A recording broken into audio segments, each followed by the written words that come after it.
नमस्कार, भक्ति भजन चैनल में आपका स्वागत है। आज हम सुनेंगे माँ कालरात्रि की कथा और माँ धूमा माता की कथा। ध्यान रखें, धूमावती की माता की पूजा करने से पहले माँ दुर्गा की पूजा करनी चाहिए। सुहागन स्त्रियों को खाली धूमावती माता की पूजा नहीं करनी चाहिए। देवी कालरात्रि माँ दुर्गा के 9 रूपों में से 7वीं शक्ति हैं। इनका रंग कृष्ण वर्ण है और इन्हें काला रंग अत्यंत प्रिय है। इसी कारण उनको कालरात्रि कहा जाता है। माँ कालरात्रि की 4 भुजाएं हैं, जिसमें बाएं हाथ की दोनों भुजा में कटार और लोहे का कंटक धारण करती हैं और दाएं हाथ अभय और वर मुद्रा में है।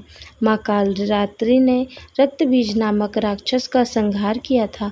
असुरों का राजा रक्तबीज का वध करने के लिए ही माँ दुर्गा ने अपने तेज से माँ कालरात्रि को उत्पन्न किया था। माँ कालरात्रि के 3 नेत्र हैं और इनका वाहन गधा है। देवी कालरात्रि का स्वरूप आक्रामक और भयभीत करने वाला है। पुराणों के अनुसार एक बार माँ पार्वती को बहुत तेज भूख लगी होती है, किंतु कैलाश पर उस समय कुछ न रहने के कारण वे अपनी क्षुधा शांत करने के लिए भगवान शंकर के पास जाती हैं और उनसे भोजन की मांग करती हैं, किंतु उस समय शंकर जी अपनी समाधि में लीन होते हैं। माँ पार्वती के बार बार निवेदन पर के बाद भी शंकर जी ध्यान से नहीं उठते और वे ध्यान मुद्रा में ही मग्न रहते हैं। माँ पार्वती की भूख तेज हो जाती है और वह भूख से व्याकुल हो उठती हैं, परंतु जब माँ पार्वती को खाने की कोई चीज़ नहीं मिलती है, तब वह श्वास खींचकर शिव जी को ही निगल जाती हैं। भगवान शिव के कंठ में विष होने के कारण माँ के शरीर से धुआं निकलने लगता है। उनका स्वरूप श्रृंगार विहीन तथा विकृत हो जाता है तथा माँ पार्वती की भूख शांत होती है।